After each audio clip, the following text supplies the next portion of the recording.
The Williams family Thanksgiving table has never been quiet. Between Mama Williams humming gospel while basting the turkey, 3 overprotective brothers arguing about football, and enough side dishes to feed a small army, chaos is the family's love language. But this year the table is dead silent. And it's all because of the man sitting next to Zara. Kang Ji-woo, former Mafia boss, current legitimate businessman, and the Korean man brave enough, or foolish enough, to date their baby girl, sits with perfect posture while 4 pairs of eyes dissect him like a biology experiment. Mama Williams breaks the silence first. She asks Zara, without looking away from Ji-woo, if this is the man who had her living in some penthouse playing fake fiancé while people were shooting at her. Zara chokes on her sweet tea. Ji-woo, calm as ever, responds that technically the shooting only happened once. And he took the bullet. Zara's oldest brother, Damon, leans forward. He asks Ji-woo to say that again. He wants to make sure he heard correctly. The man got their sister shot at? Zara tries to explain that she wasn't shot, Ji-woo was, while protecting her. But her second brother, Elijah, cuts her off. Oh, so bullets were just flying around her general direction. That's supposed to make them feel better? Marcus, the FBI agent brother who already knows Ji-woo, just sips his drink with a smirk.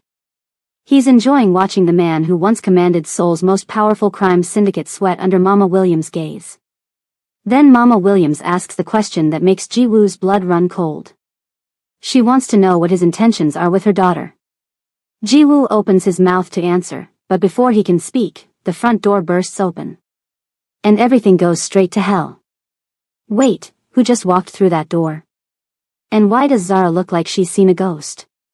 If you're new here and have no idea how a Korean mafia boss ended up at a black family's Thanksgiving dinner in Atlanta, you need to go watch part 1 first. Trust me, it's wild. Link is in the description and pinned in the comments. Go watch it, then come right back.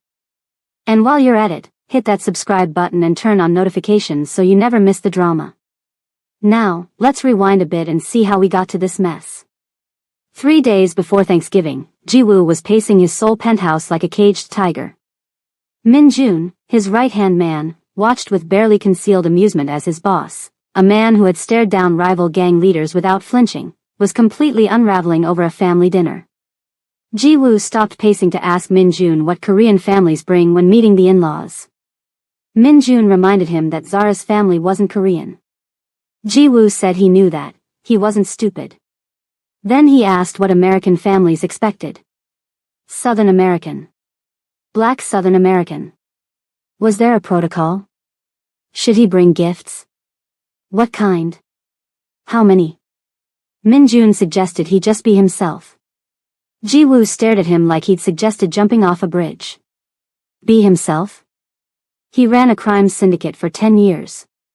Himself had ordered men to be buried in concrete. He couldn't be himself. Min-jun sighed.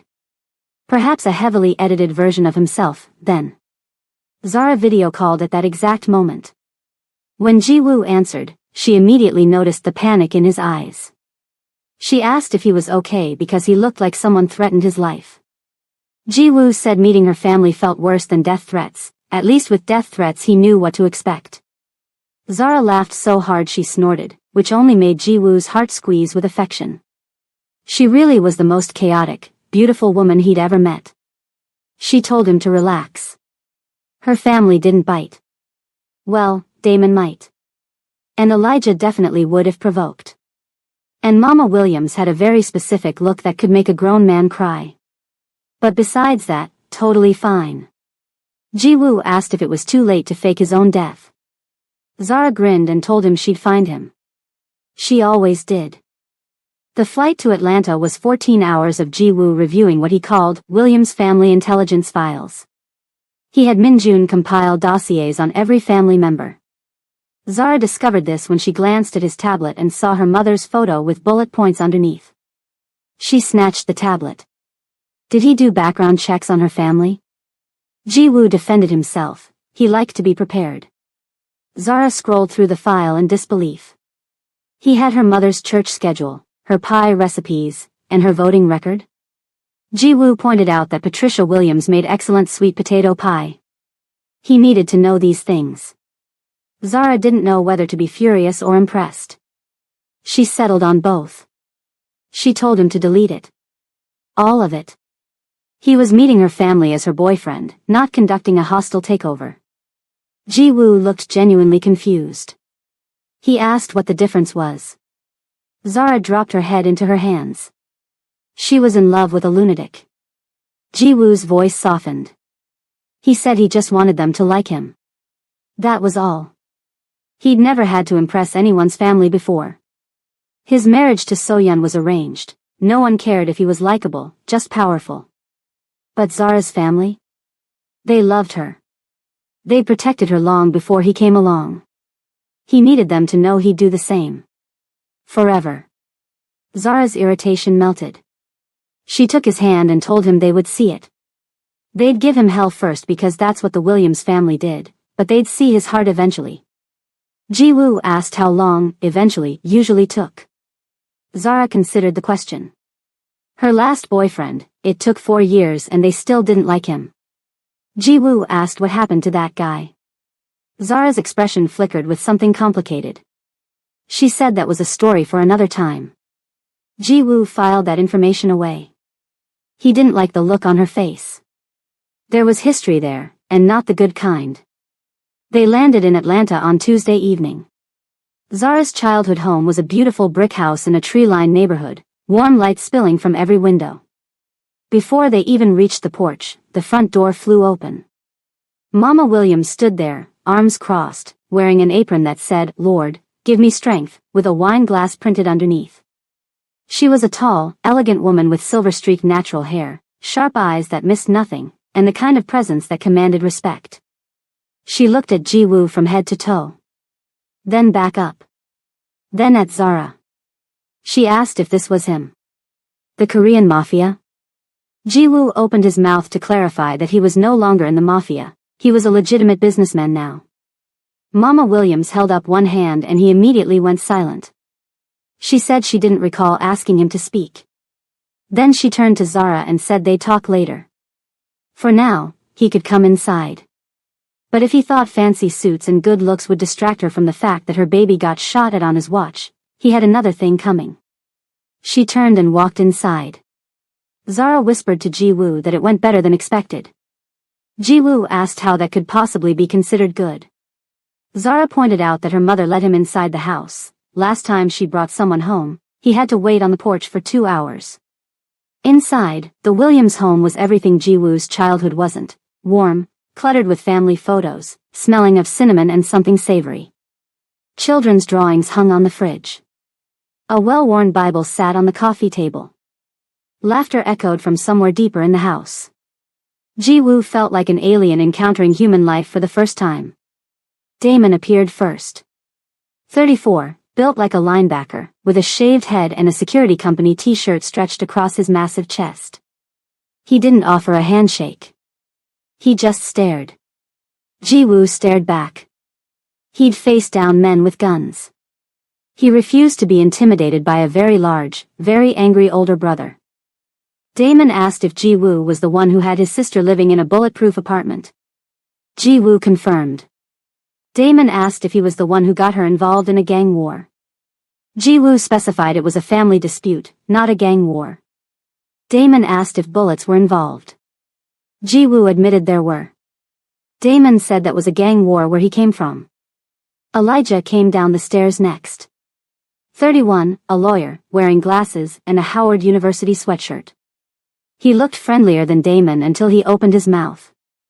He told Ji-woo he'd reviewed some international law and he was pretty sure he could find 17 ways to have him deported if necessary.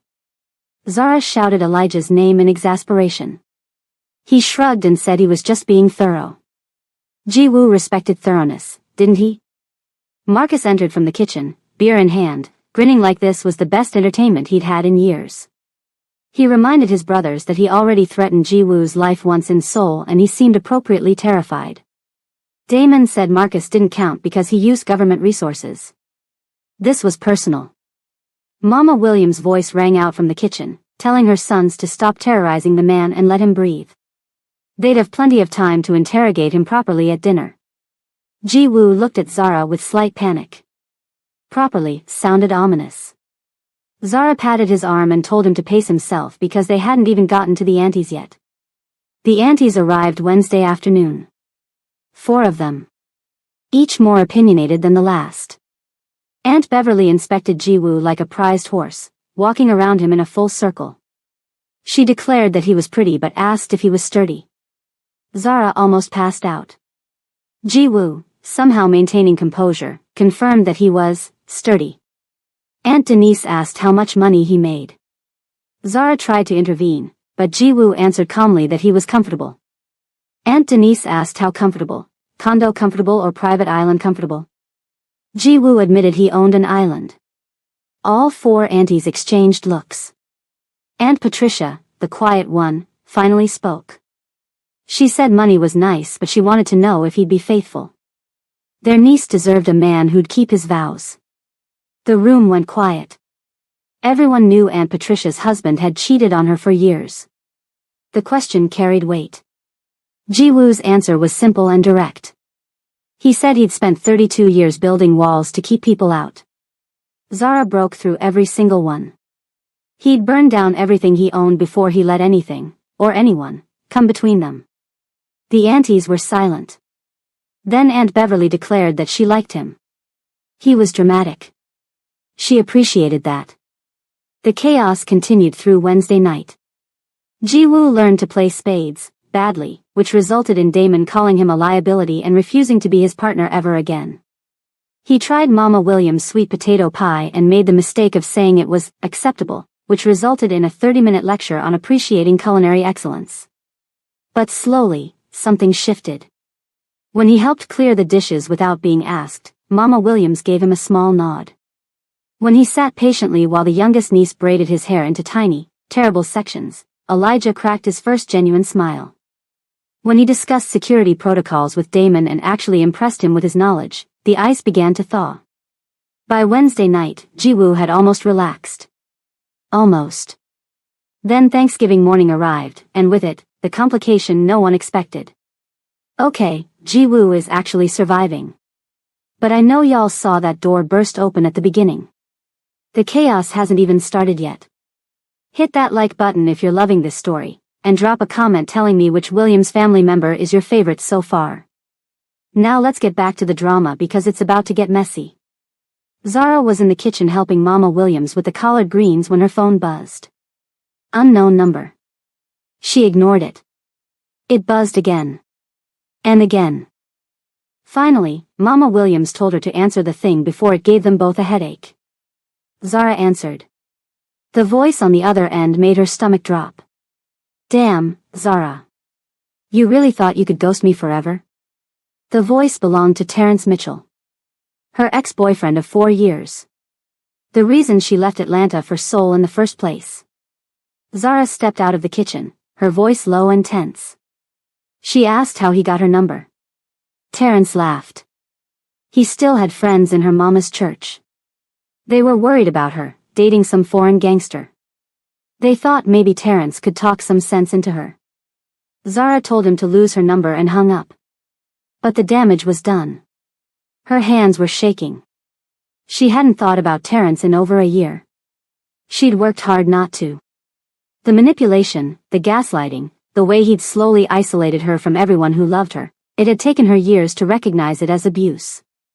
Moving to Seoul wasn't just an adventure, it was an escape. Ji-woo found her on the back porch, arms wrapped around herself despite the mild Atlanta weather.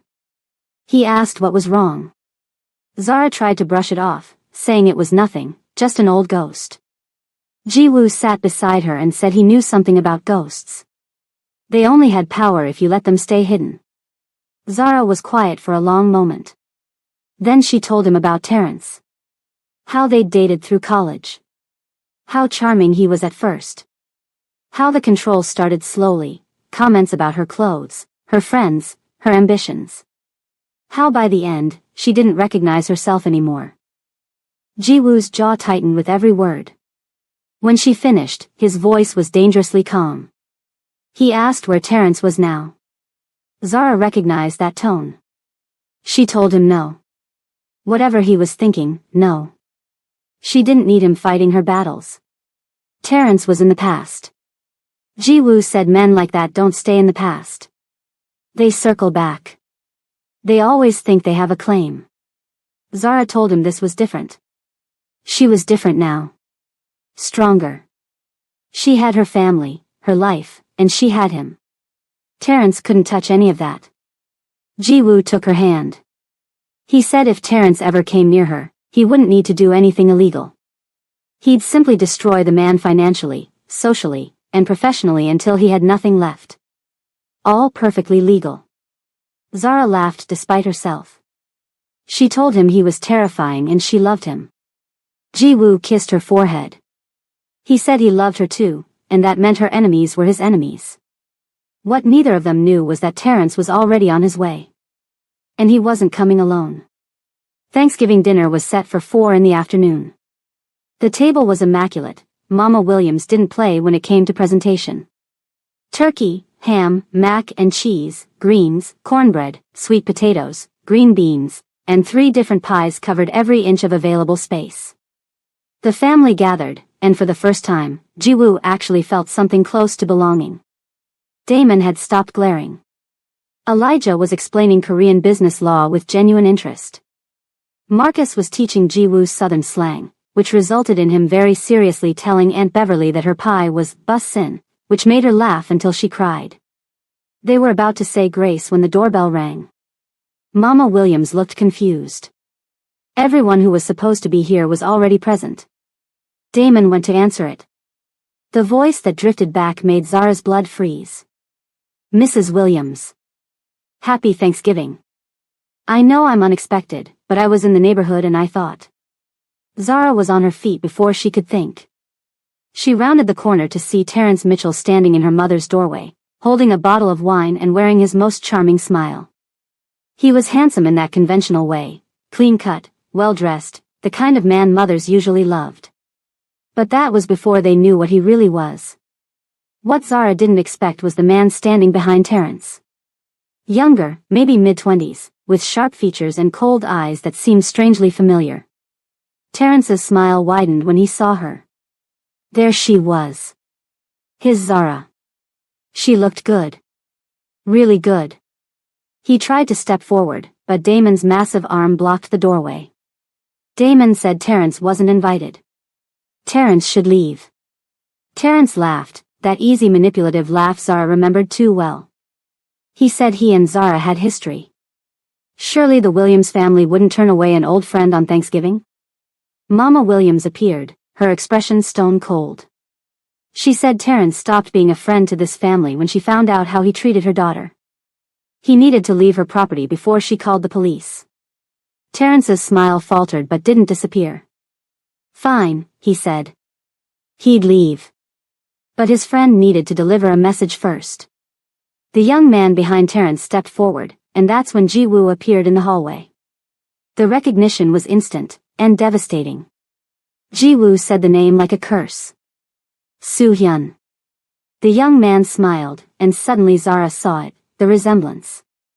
The same sharp jawline, the same intense eyes, though colder. This was Ji-woo's younger brother. The one who'd betrayed him years ago. Soo-hyun greeted his brother casually, saying it had been a while. The room crackled with tension. Marcus's hand moved toward his concealed weapon. Damon shifted into a fighting stance. Elijah was already on his phone, ready to call for backup. Ji-woo's voice was ice. He asked what Soo-hyun was doing here. How did he find them? Why was he with? And then it clicked. Ji-woo looked at Terrence, then at Soo-hyun, and his expression shifted from shock to fury. Ji-woo said that Terrence didn't find Zara through church friends. He found her through Soo-hyun. His brother had been watching them. Stalking them. Soo-hyun shrugged. He said he preferred the term monitoring. And could they come inside? He had much to discuss and he'd rather not do it on a porch. Mama Williams said absolutely not. These men were not stepping foot in her home. Soo-hyun's expression didn't change. He suggested she reconsider. Unless she wanted certain information about her daughter's new boyfriend reaching the wrong authorities. Information that could put him away for a very long time. The threat hung in the air. Ji-woo's past wasn't fully clean. There were things, buried things, that could still destroy him if they surfaced. Zara stepped forward, putting herself between Soo-hyun and her family. She told him if he had something to say, he could say it to her. Leave everyone else out of this. Soo-hyun studied her with an intensity that made her skin crawl. He said he could see why his brother was so obsessed. She was magnificent. Brave, beautiful, loyal. Everything Ji-woo didn't deserve. Ji-woo moved forward with murder in his eyes, but Zara caught his arm. Soo-hyun continued, saying he'd been watching Zara for months. Since Seoul. Since she kissed his brother at that wedding and changed everything. At first, he was just gathering intelligence. But the more he watched, the more he understood. He stepped closer, his voice dropping. He said Zara was wasted on Ji-woo. His brother was cold, broken, incapable of real love. But Soo-hyun had seen how she transformed him. She had a gift. Imagine what she could do with someone who wasn't already damaged beyond repair. Zara's response was immediate and sharp. She said she'd rather eat glass. Terrence snorted. He muttered that she always did have a mouth on her. Zara whirled on him. And Terrence, what was he getting out of this? Terrence's eyes darkened. He said Soo-hyun had offered him an opportunity. Help deliver this message, and he'd be rewarded. Handsomely. Zara laughed bitterly. Some things never changed. Terrence was still a pathetic man controlled by whoever had the deepest pockets. Terrence's charming mask slipped, revealing the ugly truth beneath. He called her a stupid girl, saying she thought she was so special running off to Korea and finding some rich criminal to take care of her. She was nothing without a man propping her up. She always had been. The entire Williams family moved as one. Damon grabbed Terrence by the collar and lifted him off the ground. Marcus had his weapon drawn. Elijah was reciting laws Terrence had just broken. And Mama Williams picked up the wine bottle Terrence had brought and smashed it on the porch railing, holding the broken neck like a weapon. She told Terrence he had 5 seconds to get off her property before she showed him how they handled disrespectful men in her generation. Terrence was thrown off the porch. He scrambled to his feet, all pretense of charm gone, and fled to his car. But Soo-hyun remained. Calm. Unbothered. Ji-woo finally spoke, his voice raw. He asked why. After everything, why couldn't Soo-hyun just leave him alone? Soo-hyun's cold facade cracked slightly. He asked if Ji-woo truly didn't understand. Ji-woo had always been the favorite, the heir, the one their father trusted. When Soo-hyun made one mistake, he was cast out. Erased. He'd spent years clawing his way back, building his own power, and now he finally had leverage. He looked at Zara again. He said she was the leverage. Ji-woo would do anything for her. Anything to keep her safe. Which meant Soo-hyun finally had exactly what he needed to bring his brother to his knees. Zara spoke before Ji-woo could. She told Soo-hyun he'd made a critical miscalculation. Soo-hyun raised an eyebrow, asking what that was. Zara smiled, and it wasn't kind. She said he assumed she needed protecting. She stepped forward, and something in her posture shifted, from defensive to dangerous. She told him she'd survived Terrence's manipulation for 4 years. She'd crashed a Mafia wedding, faced down assassins, and helped take apart one of Seoul's most powerful crime families. She wasn't Ji-woo's weakness. She was his partner. And if Soo-hyun thought he could use her as a pawn, he'd severely underestimated who he was dealing with. Mama Williams added that Soo-hyun had also underestimated this family. They protected their own. And Zara's man was their own now, whether they liked it or not. Damon cracked his knuckles. Elijah held up his phone, showing Soo-hyun he'd been recording the entire conversation. Marcus reminded everyone that threatening a federal agent's family was a serious crime. Soo-hyun's composure finally cracked. He hadn't expected this. He'd expected a soft American family, easily frightened. Not this united front of terrifying individuals ready to destroy him. Ji-woo stepped forward, standing beside Zara. He told his brother to leave. Whatever Soo-hyun thought he had, whatever leverage he believed existed, it wasn't worth what would happen if he continued down this path. He said he was done being haunted by Soo-hyun's resentment. Done carrying guilt for their father's choices. If Soo-hyun wanted a war, he'd get one. But if he walked away now, today, it ended here. Soo-hyun stared at his brother for a long moment. Something flickered in his eyes, pain, maybe, or longing. Then it was gone. He said this wasn't over and left. The Williams family stood in silence until his car disappeared down the street. Then Mama Williams broke the tension. She announced that the turkey was getting cold, and she did not slave over that bird for it to go to waste because of dramatic Koreans and sorry ex-boyfriends. Everyone inside. Now. Zara looked at Ji-woo, worried. His face was unreadable. She asked if he was okay. He wasn't okay. His brother had just threatened everything he loved. But when he looked at Zara, at her family rallying around him like he was one of their own, something loosened in his chest. He told her he would be okay. Thanks to her. Thanks to them. Damon clapped him on the shoulder, hard enough to hurt, but also somehow affectionate. He told Ji-woo to come on. They needed to teach him how to properly eat a Williams family Thanksgiving dinner. No more acceptable. He needed enthusiasm. The rest of Thanksgiving was chaos in the best way. They ate too much, laughed too loud, and somewhere between Aunt Beverly's fourth glass of wine and the family's aggressive game of charades, Ji-woo realized he'd never felt more at home in his life. Later that night, when the house had finally quieted, Zara found Ji-woo on the back porch, staring at the stars. She sat beside him and asked what he was thinking about. He admitted he was thinking about family. How he'd always believed his was broken beyond repair. His mother left, his father was cold, his brother became an enemy. He thought that was just what family meant, obligation and pain. Zara rested her head on his shoulder. She said family could be that. But it could also be this. Loud, messy, overprotective people who threatened to destroy anyone who hurt you. Ji-woo smiled slightly. He said her mother was genuinely terrifying. More than any crime boss he'd ever faced. Zara laughed. She said Mama Williams had that effect. She asked if he still wanted to be part of this crazy family. Ji-woo turned to face her fully. He said he wanted to be part of every part of her life. The chaos, the drama, the aunties who asked inappropriate questions about his finances. All of it. He reached into his pocket and pulled out a small box.